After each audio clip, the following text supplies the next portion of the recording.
मैं general secretary Lal Chowk Sheikh तसद्दुक traders association Lal Chowk से हूँ। तो गवर्नमेंट ने गवर्नर साहब ने डीसी साहब ने जो ये लॉकडाउन का ये सिस्टम इन्होंने एक दिन हफ्ते में 2 दिन खोलने को कहा है, ये हमारे लिए कोई मुफीद, इससे कोई फ़ायदा है नहीं। क्योंकि गवर्नमेंट ने हमें पहले बोला था एक दिन एक साइड में दुकानें खुलेंगी, दूसरे दिन दूसरे साइड में दुकानें खुलेंगी। ये खोलना न खोलने वाली बात एक ही जैसी है। इससे बेहतर हमें लॉकडाउन ही बेहतर था। इससे कोई फ़ायदा हुआ ही नहीं हमें, ना हमें कोई फ़ायदा होगा इससे। इससे बेटर था कि इनको बंद ही रखना था।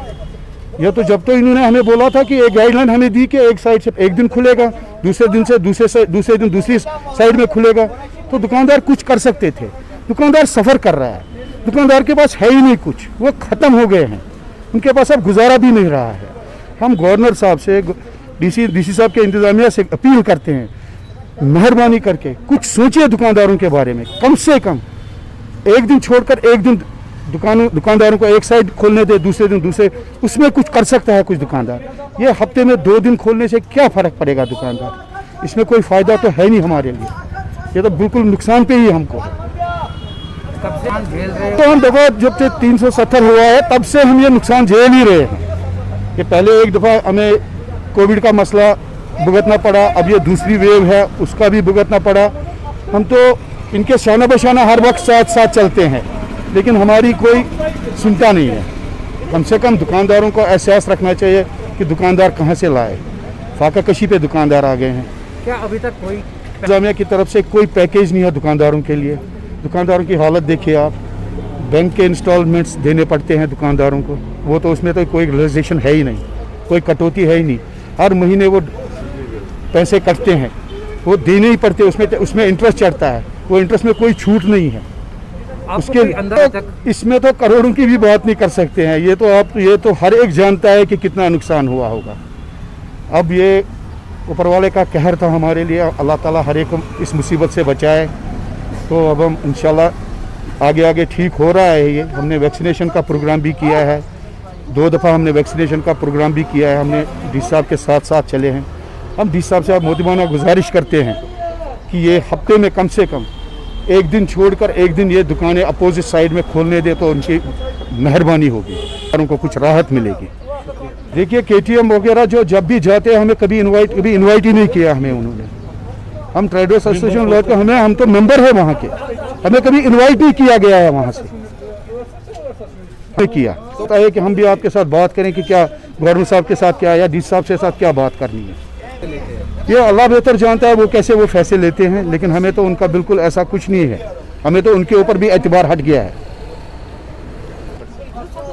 हम डीसी साहब के इंतज़ामिया से बोल रहे हैं कि कम से कम हमें हफ्ते में 3 दिन मिलने चाहिए दुकानदार को। हम दुकानदार की दिफा के बारे में बात करेंगे।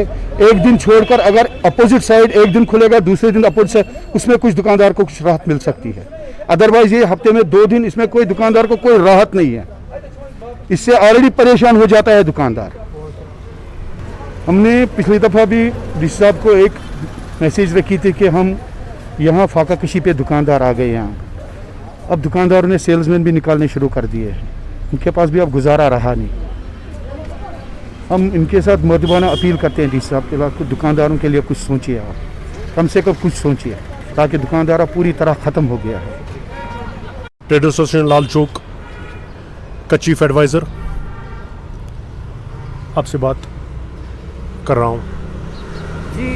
कल दुकानें खुली हुई, देखिए जो मतलब लॉकडाउन का इन्होंने कल ईज आउट किया था उससे काफ़ी राहत मिल गई थी एक दुकानदार को, लेकिन अनफॉर्चुनेटली आज सवेरे इन्होंने आज दे हैव रीइम्पोज्ड लॉकडाउन अगेन। तो ये मतलब हमारे लिए सोच के बाहर है कि ये क्या मतलब, अगर कल एक ऑर्डर था आज दूसरा ऑर्डर इन्होंने कैसे, वो उसकी इम्प्लीमेंटेशन कैसे हुई। तो तजब्जुद में है ट्रेडर कि हमें करना क्या है आखिर।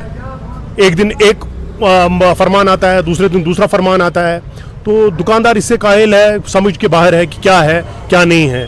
तो पीछे जो इसका ये मीडिया पर भी आया था, इसका लॉकडाउन के रेस्ट्रिक्शंस को जो ईज आउट इन्होंने प्रोग्राम किया था, वो भी तजब्जुद का शिकार था। वो भी समझ नहीं आ रहा था कि क्या है क्या नहीं है, उसके गाइडलाइंस क्या हैं, कैसे खोलना है कैसे नहीं खोलना है।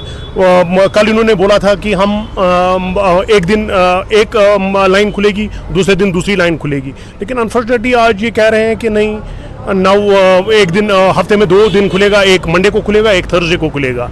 ये हमारे समझ से बाहर है कि क्या हो रहा है। नुकसान की देखो, अगर आप बात करेंगे तो नुकसान की तो मतलब भरपाई ही नहीं है। It's in crore, it's in मतलब इसका तो मतलब एस्टिमेट ही नहीं लगाया जा सकता है कि नुकसान कितना है। दुकानदार पीछे जा रहे हैं, दुकानदारों पर ऑलरेडी कर्जों के बोझ हैं, दुकानदारों पर बैंक फाइनेंस है, उनकी मतलब इंटरेस्ट रेमिटेंसेस वो पूरी नहीं कर पा रहे हैं। ये हमारे मतलब सेल्समैनों का खर्चा है, सेल्समैन के खर्चे हैं। हमें ये चीज़ नहीं है, हम इस चीज़ से बाहर हैं कि क्या करना है आखिर, उनका भी क्या करना है, उनके घर कैसे चलेंगे। ऐसे हालात आ गए कि दुकानदार के पास कि उसको लग रहा है कि मुझे अब सेल्स स्टाफ को भी बाहर निकालना, छुट्टी करनी पड़ेगी, क्योंकि जब वो कमा नहीं रहा है, 1 महीने 1.5 महीने से वो बंद पड़ा हुआ है। ये मतलब ये 3 साल से पहले तो इट वॉज मतलब ये bad to worse, first it was bad, then it was worse, now it's worst. ना आई वुड लाइक क्या चल रहा है इधर? नहीं, हमारे जो मतलब हमारे साथ तो अभी एलजी और डीसी साहब की कोई हमारी मतलब as a trader section Lal Chowk हमें कोई उन्होंने कोई मतलब उनके साथ हमारी कोई बात नहीं हुई है सिलसिले में। हाँ, ट्रेडर्स वो कौन ट्रेडर्स हैं, क्या वो करते हैं वहाँ, क्या वो बोलते हैं वहाँ, ये हमारी समझ के बाहर है। आप भी एक रुकन है, उन्होंने आज तक कभी कंसल्ट नहीं किया इस बारे में कि क्या करना है क्या नहीं करना है। अगर वो हमको भी ले जाते तो हम भी उधर अपना दर्द बताते कि हमारा दर्द क्या है, हमारे दुकानदारों का दर्द क्या है। और दुकान मरा जा रहा है, पीसा जा रहा है, सेल्समैन मतलब कैसे उनका घर चलेगा। हम अभी हमारे सेल्स, कल हमारी एक मीटिंग हुई थी हमारी ट्रेडर्स एसोसिएशन की, उसमें 2-4 बातें सामने आई। उसमें बहुत लोगों ने बोला कि लोग जो दुकानदारों के पास सेल्समैन काम करते हैं उनके पास घर में कुछ खाने को नहीं है, दुकानदार को कुछ खाने के लिए नहीं है। इसमें तो छोटा बड़ा होने की बात नहीं है। आधे लोग कहते हैं कि छोटे ट्रेडर हैं, बड़े ट्रेडर हैं। छोटे और बड़े ट्रेडर की तो बात ही नहीं है। ये मतलब इसमें तो सब पीसे जा रहे हैं। छोटा अपने हिसाब से पीसा जा रहा है, बड़ा अपने हिसाब, बड़े के अपने खर्चे हैं, छोटे दुकानदार के अपने खर्चे हैं। क्या फाइनल डिमांड रहेगी आपकी? फाइनल डिमांड यही रहेगी कि अगर एक दिन मतलब एक दिन छोड़कर एक दिन अगर मतलब फुल डे मिलता है, मतलब इसमें ईज आउट होता है, मुझे लगता है कि that is the best solution. क्योंकि देखिए, हम ये नहीं कहते हैं कि मतलब कोविड है, हम ये नहीं कहते हैं कि बीमारी नहीं है, कोविड इज देयर। इसमें मतलब काफ़ी हद तक इसको हम कंट्रोल करने में कामयाब हो गए हम। लेकिन साइमल्टेनियसली गवर्नमेंट को भी ये सोचना है कि दुकानदारों के भी मसले मसाइल हैं, हमारा घर भी है, हमारा घर कैसे चलेगा, लड़कों का घर कैसे चलेगा। इसके साथ लॉजिस्टिक सपोर्ट बहुत जुड़ा हुआ है, इसके साथ सेल्समैन जुड़े हैं, इसके साथ रेड़े वाले जुड़े हैं, इसके साथ हमारे ऑटो वाले जुड़े हैं, इसके साथ हमारे ट्रांसपोर्टर जुड़े हुए हैं। जब तक ये कंक्रीट पॉलिसी नहीं सामने आएगी, उनको ऐसा एक मैकेनिज्म बनाना है जिससे कि सब कुछ बैक टू द ट्रैक आ जाएगा। मतलब बिजली फीस लो, दुकानों में मतलब 1 महीने से बंद है, लोगों को राहत मिलनी चाहिए। हम ये नहीं कहते हैं कि मतलब हम ये नहीं कहते हैं कि मतलब गवर्नमेंट को ऐसी मतलब ऐसा मैकेनिज्म निकालना चाहिए कि जिससे एक दुकानदार भी बचे, एक मतलब इस बीमारी पर काबू भी पाया जा सके। रेड़े वाले आम शहरी का, रेड़े वाले का भी ख्याल रखना है।